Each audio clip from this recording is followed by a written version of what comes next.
You are listening to the Dental C-Suite, the strategic alliance for independent dentists, covering the three pillars of practice success, people, profit, and patience from the Dental C-Suite. Here are your hosts.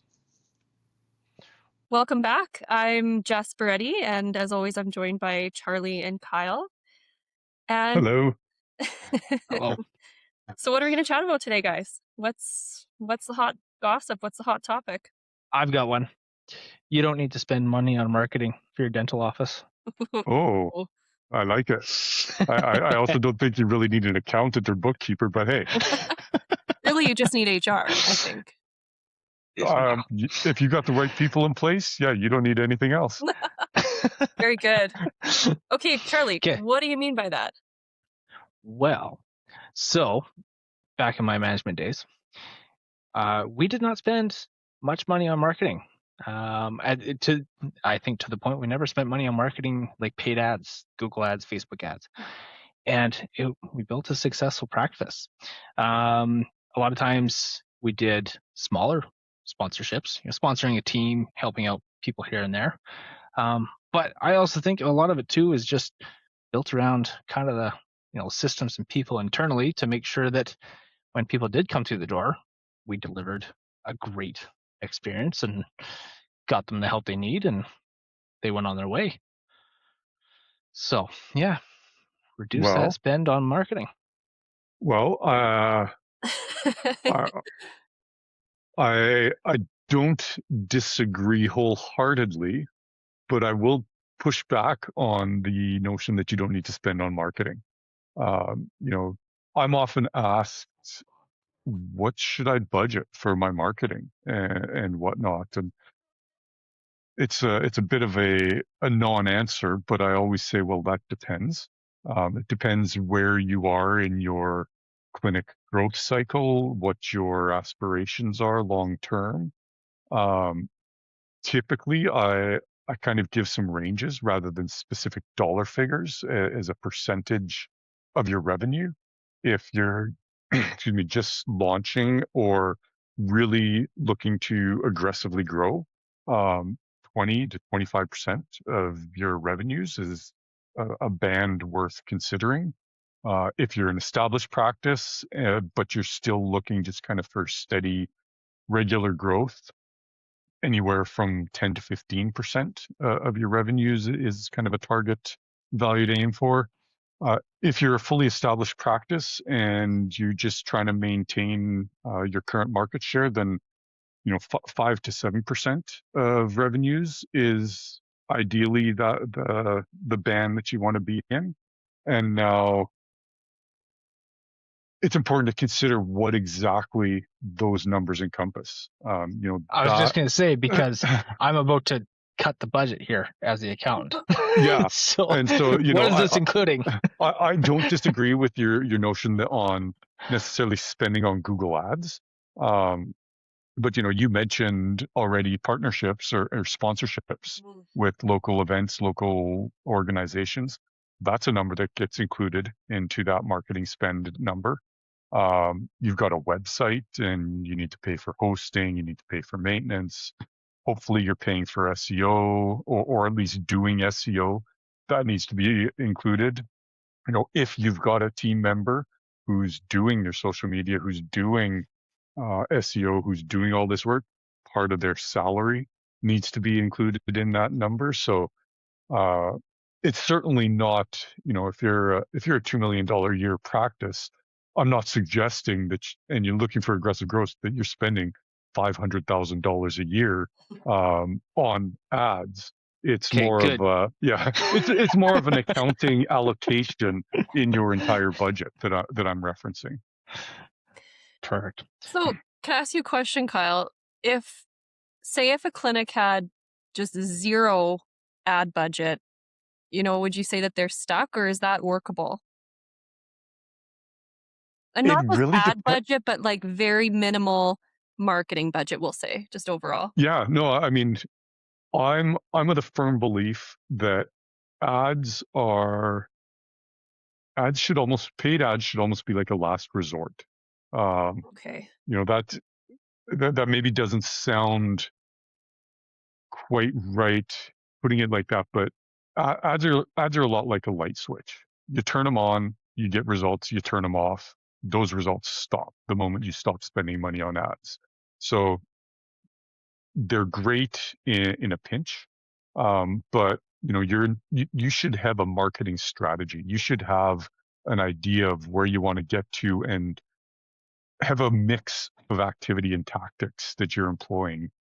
If you're just relying on Google Ads or just relying on social media or any of these other digital channels that are all algorithm based that you don't control, then you're in trouble. Okay. But if you've got a holistic strategy that encompasses, sponsoring your kid's soccer team or hockey team or dance group troupe, whatever that is, where your name's getting out there, if you've got your systems in place with your front desk calling people back and sending mail outs for reminders and recalls, all of that is part of a marketing strategy that Google Ads is just like should really just be a small fraction of that entire strategy.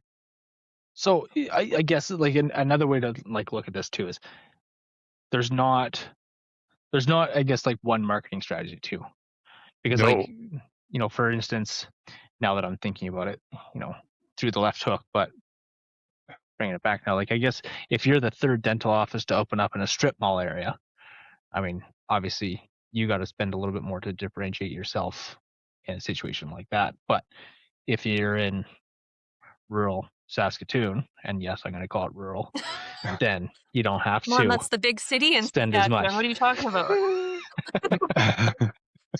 Yeah, Then, you're exactly. If you have a very captive audience, you're the only game in town, you're going to have a completely different marketing strategy and needs than somebody who's in a more urban center. And yeah, there are 3, 4, 5 dentists Seven within a offices, yeah. 1 mile radius of each other.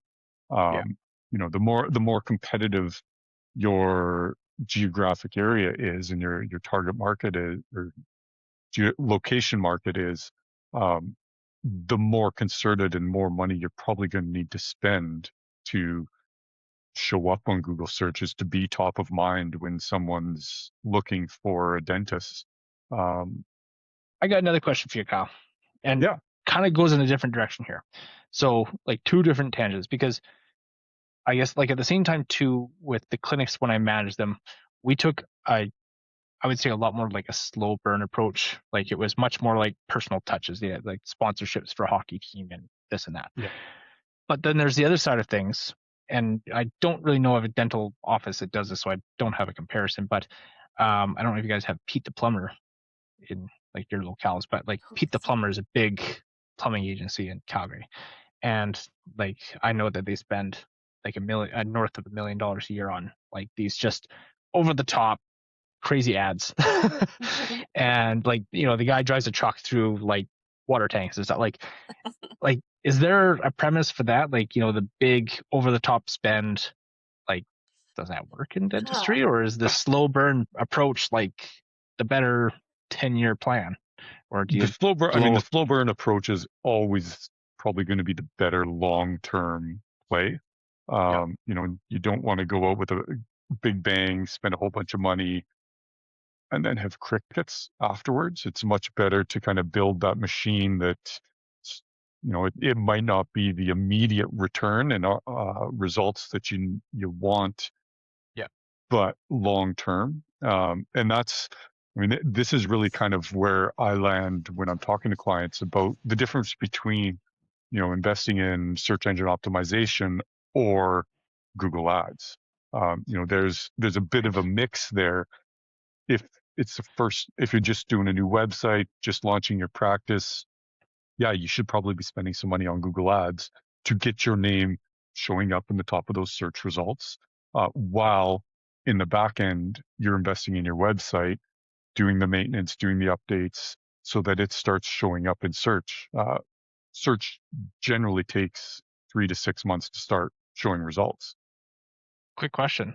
Yeah. Does spending money on Google Ads, so brand new website, new startup, does spending money on ads speed up the SEO crawling. No, Okay, no, not okay, good to know. not to my knowledge. Okay, I mean, and this is the other fun thing with all these digital things. The ad algorithm, the SEO algorithm, those change every 3 to 6 months. So, what you were doing 2, 3 years ago, as far as a search engine strategy and an ad strategy, might have changed. In fact, I would be willing to bet money that it has changed. And so, um, gotcha. making sure that you're updating that and keeping on top of it is extremely important. And, you know, we've talked a couple times in past episodes about the impact of AI in dentistry and marketing, and it's certainly showing up in marketing and with how people are searching, how people are getting results. The idea of zero-click marketing, where once upon a time you'd pay for ads so that people would click on the ad and go to your website. People pop in a search and they just get the answer right there in their search query. So they're not actually picking up the phone. They're not clicking through to your website, or rather, Right. they are picking up the phone directly, not clicking through to a website and then clicking on a call button or email button. So the whole digital Gotcha. strategy is a constant evolution. Interesting. Can I ask you both a question? This is just going back to the ranges that you had mentioned, Kyle. Like if you're the 25 to 25% for a brand new clinic, and then 10 to 15 for someone that's more steady, and then 5 to 7, I think you said, for a more established, how does a clinic actually decide where they fall? And in my head, this is where you have someone like Charlie coming in and telling you exactly where you're sitting. But I don't know. What do you think? Like how if a clinic doesn't have someone like Charlie, which they should, but if they don't, where as a business, as a clinic owner, how do you decide where you fall in that range, in those ranges? Well, I mean, you need to hire somebody like Charlie for Yeah, for a start. Thank you. As much as I was joking, you don't need an accountant or a bookkeeper. you Um, do. Man, I don't know how you would run a business without proper bookkeeping and proper reporting. Wow. It was a bit of a tongue-in-cheek response to Charlie's comment, but again, this is kind of another thing about the C-suite and having a team of experts around you, and a bit of a personal self-reflection, and knowing, where does your practice lie? Where are you in the phase of your practice and your professional career? Um, are you wanting to grow your practice aggressively? Have there been 3 new dental offices open up within the last 2 years in your neighborhood? Are you at the end of your career and looking to exit your practice? Right. And what do those plans look like for you? And um, maybe you've got an associate that's looking to take over and they're wanting to make some changes. All of these combinations and permutations, it's impossible to just give a simple single sentence answer. Yeah, you need to bring in a bit of a team, or sit down and think about what those goals are, both near term, midterm, and long term, and that will then help you establish where you are in your life cycle and where you should maybe be looking at as far as budget allocations. So it goes back to having a strategy in place, right? Yeah. And then not just spending kind of whatever you want, whenever you want kind of thing. It's knowing exactly what your end game is almost, and where you want to be at a certain time, and then having the systems in place to make sure you're making the right calls. Yeah, okay. That's fair. Yeah, I think like just to like add to that, like I mean it's hard to always kind of denote like I mean you may be a $2 million a year clinic, but you've got 10 operatories, you're not near your maximum by any chance. But if you're a $2 million a year office and you're operating out of 4 chairs, you're definitely nearing kind of capacity limits, depending on how many hours you operate doctors and stuff like that. So I think it also depends by clinic. So it's not always a specific revenue side of things. But at the same time too, ad spend is ad spend, so it doesn't actually change if you're a smaller clinic versus a bigger clinic. If you're going to spend $2,000 on ads per month, that's going to get you the same kind of outreach, whether you're a $2 million practice or a $5 million practice. So I think that does bake into it. Typically I work with clients and kind of advise them that we try and keep the marketing budget around 5%. Anything more than that, I'm thinking that this needs to be a Pete the Plumber type kind of plan where it's over the top and like cool. And like you said, Kyle, and definitely like, okay, yes, that can encompass, yes, if you're hiring a marketing person, that's here 2 days a week or something like that. Like that's also their wage. That's not in wages. That's actually in the marketing budget. So yeah, I guess like to also answer your question, like it is hard to quantify that also generally too, because clinics come in all different shapes and sizes. But ad spend doesn't change. So, but that percentage will.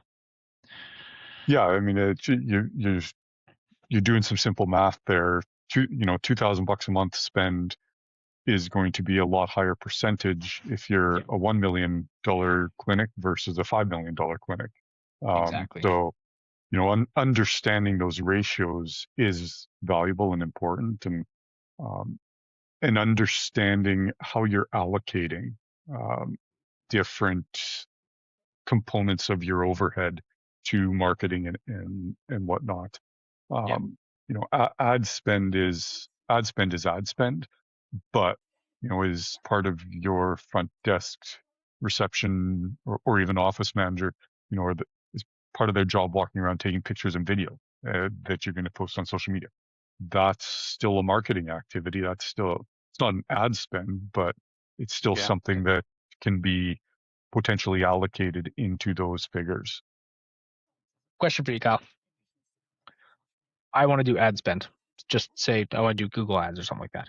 Yeah. What's the minimum amount I need to do monthly to even like I make generally, it viable? yeah, no, there is certainly kind of a base threshold. Okay. I typically advise somewhere in the $1,000 to $1,500 dollar a month range as your ad buy. You're going to have some additional costs on top of that with management fees and maintenance. But really, anything less than that, and you're probably not going to be getting enough views or enough clicks to make any intelligent and actionable decisions on it. You need to hit a certain scale of views and clicks to be able to leverage Google's AI monitoring management stuff to adjust and understand what language is working, what language isn't, what creative, all those things. Gotcha. So you might get lucky depending on your market. You might be able to get away with less, but that is kind of in my experience and in my research as well, where most agencies and most and people who are doing this day to day are putting that threshold is in that $1,000 to $1,500 a month range. No, fair enough. Good to know. Yeah, I'm curious from your perspective, Jess, how you see marketing play into the HR role, and whether that's something from job description, is that something that you're seeing, or how would you recommend marketing get allocated into kind of the office or the clinic HR strategy? Yeah, it's funny. Thanks for asking. So I was just going to ask you guys a question and gently, slide my HR piece into it. But I'm trying to stay back. I'm just trying to let you guys. We were coming for you, Jess. Don't worry. Because I'm learning a lot. And I always like to, put HR in there, but I just have to. I was actually thinking, like, how much of marketing success actually depends on what happens after the patient walks in. Like, I don't know. I guess like I think of like word of mouth marketing, and I would say word of mouth marketing is really just a reflection of what's happening internally. So that's getting into the people aspect here of, what's going on inside your clinic. Um, and I'll, sorry, I will answer your question, Kyle, but I was thinking just, Charlie, when you're looking at, like when clinics are measuring ROI on marketing specifically, what are they not factoring in? And what I think they might not be factoring in are the hidden costs, like obviously inefficiencies, but turnover, which is a big thing. And I know I always talk about it, but it is a big thing. And I would say that kind of distorts the the whole picture. I don't know if you would agree with that. Um, It does. like, if your team is constantly turning over, I would Don't say spend on money on marketing if you're yeah. Well, yeah, right? Like I think I do see um like some clinics that I've worked with, I think their idea of okay, well, there's turnover, so I've got to advertise these positions that I need to fill, but they're not actually doing the groundwork that they're not laying the groundwork, I should say, that they need to before they advertise for that position. So they're not going back to the basics, like why is there turnover? Why are these people leaving? What does the job description look like? Is it realistic? Um, Yep. you know, Symptomatic problems versus core problems, right? yeah, You're just treating the symptom. Yeah. yeah. So I've seen clinics that just continue to focus on marketing as far as not like the advertising their clinic, but just marketing in the sense of posting this opening position on all these different job boards, but um yeah, not really zoning in on what needs to be fixed before they try to fill a spot again. Um, yeah, so Well, the, and that's what I was thinking, like, if there's constantly you're constantly seeing turnover, does that change how effective your marketing, um, dollars are, It or if is. you're using your marketing dollars, or It if you're does. shifting And it to a different area? it does 100%. But the other thing that I'll say too, um, maybe in a fighting manner on this, Kyle, but is you need to have a baseline on your marketing, like your new patient trends. Because if yeah, you don't have that baseline, you don't actually know your ROI. So if you just frivolously say, throw $1,500 at Google AdWords for the next 6 months and we'll see what happens, you can't actually calculate what that return was unless you actually go back in time and normalize all of your new patient exams for I typically do at least 2 years if I can, and figure out what the averages are per month, what's the trend, so that when you do that new marketing spend, you can actually see that, hey, yes, we're 20% higher Mhm, than normal. mhm. What does that equate to? And you actually get a return on investment. Because yes, you get the clicks and stuff like that, and that advantage. But sometimes the clicks don't actually turn into a new patient in the chair and resto, right? Right, right. So you really actually do need to do the back work on things to figure out, what is the baseline that we've always done, because you might find in 3 months that, well, it only got us an extra 3%. Was it really worth it? No, we need to change, strategies or something like that. Right. yeah. I was going to follow up my question to Jess with a question to you, Charlie, about how much work do you do with clinics to establish those baselines and to establish those kind of metrics of, what is your cost of acquisition? What are your standard ROIs on these things, lifetime values, Yeah. all of We, those uh, more financial type things that really correlate with your marketing. And the other thing, before I forget my train of thought, yeah. to your point, Jess, about staff turnover. Like that is so key in the entire process.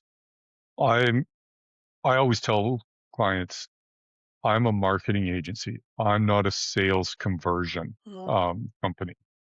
You need to make sure that who you've got in those seats is doing the sales. Right. I can't dive in and get that data of who's actually become a patient, who's actually spending money with you. What are the value of those treatments that my advertising and marketing is doing?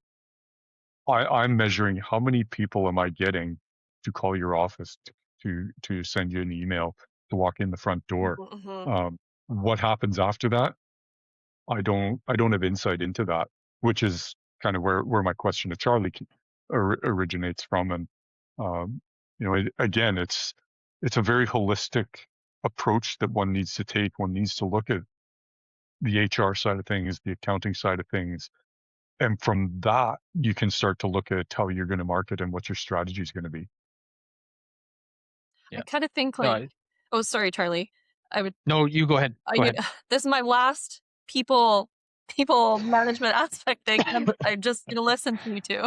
But I was just thinking like, and I know we say this a lot, but I feel like your team is either supporting your growth or quietly limiting it, I guess. You know, like if your Yep. systems, and that means people too, your systems can't handle growth, would your marketing not just expose that faster?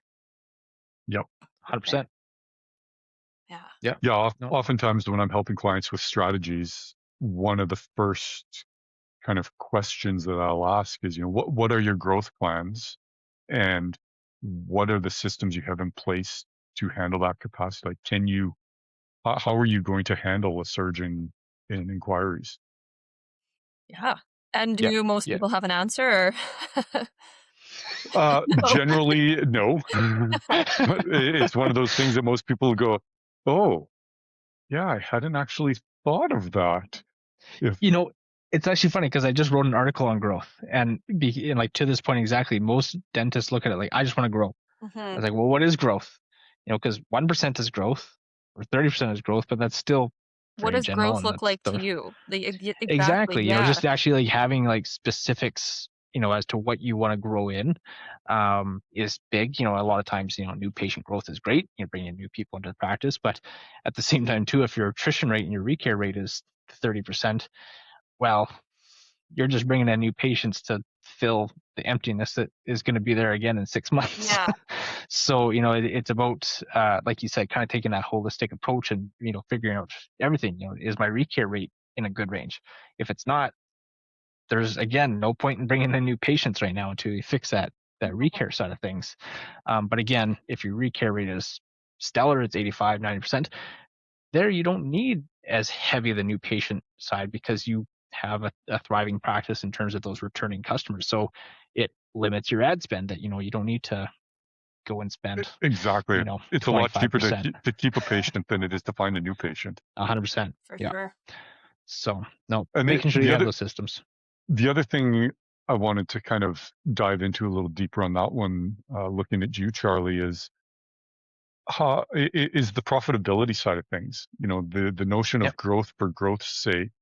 I've learned in my entrepreneurial experience that sometimes growing is actually going to end up costing you more money, because 100%. you're going to have to take on a whole lot of additional overhead, and you might actually be looking better off refining some of your procedures and systems so that you just have greater profitability. What can you say to that? 100%. It's actually funny because I had a conversation with a client who's an orthodontist, and the conversation that was had was, do we want to be a $5 million a year office and do 10%, or do we want to be a $2.5 million office and do 50%? Hmm. And like those are the kind of things that can happen because, like you said, a big machine can just, it breaks because you don't have the right systems in place. There's more things that can go wrong, more costs are incurred, and it's just more headache. But you didn't actually produce any more net cash for your own pocket. Yeah. Whereas, if you just take a small machine and just make it perfect and lean and tight and everything is just measured down to an instance, then that's a lot easier to manage and you end up with more money in your pocket. So there is definitely that conversation, about things. Sometimes, you have good dentists that, have that good business acumen that can handle the growth and still keep things lean on a bigger basis. But sometimes, yeah, you meet a dentist that, they're overwhelmed as it is. And it's like, you know what, let's just make this lean then and just, just keep it the same and make this more efficient and more profitable without adding to the headaches. And if we kind of get that down and dusted, maybe 2 years that changes. You already say, hey, you know what? Actually, I think I can handle that growth now. But yeah, you don't want to grow in chaos because, yeah, I mean that's where calamities can happen and things can spiral very quickly. So yeah. Yeah, it's from the HR perspective. What are your thoughts on that notion of growth for growth's sake, Jess? I mean, I think I'll just go back to basics and make sure you have a good team in place, before you try to grow too fast, if that makes sense. Um, and what I mean by that is have a strategy in place. I know that sounds like we keep saying that, but I have worked with clinics and I've also worked in clinics where the the idea of wanting to grow very quickly is exciting and um, lots of cool opportunities can come from that. But when you don't have a good um, uh, people system in place, that growth just won't happen because you're going to have so many things that you're dealing with on the people side of things and you just won't see that growth happen. It's 100%. yeah, I really can't expand more than that. I've lived it and I've also seen it from the outside too. So just have a good people management system in place, treat your people well, and you're bound to be a little bit more successful than if you didn't. And that's all I'll say from the growth marketing standpoint because as No, we know very I good. could go on and on about people management, but I won't today. We all can. That's why we do this. Yeah. So then I I guess. Go ahead. Oh, sorry. I was just gonna ask another question, but go ahead, Kyle. Please do. No, please ask. I was just thinking, like, if someone, listening right now could only fix one thing, yeah, one thing this year to grow their practice, what would either of you, what would either of you tell them? And I know it's I always would tell. clinic dependent and, specialty dependent, but like just I don't know. Yeah. I would tell them to spend more money on marketing. Even though Charlie's going to say no, I knew you were gonna but say but but but actually, seriously, um, the one thing from a modern digital marketing perspective is have an honest look at your website. And you know, again, there's no point in spending $2,000, $1,000, $10,000, whatever your annual budget is going to be for ad spend or marketing. If the purpose of your marketing is to put people to your website and to get more information, whatever the case may be, and they come to a website that they can't navigate, Mm. the design looks like it's from Corel Paint 1995. Or if it still says coming soon. Or if it still says coming Yeah. soon and your clinic's been operating for 5-6 years, like at the end of the day, you've got your clinic that is operating in the physical realm and people can come and interact with that. In the digital realm, all you have is your website, and that needs to be looked at and be really representative of the physical aspects of your business. So if you feel like your website hasn't been updated in a while, or ask your mom or dad to try and call you directly from the website and they can't, those are good signals that it's maybe time to invest in a new website. um, that would be my one recommendation to improve your marketing and improve your business today. Okay. Don't wait on it, hey? Yeah.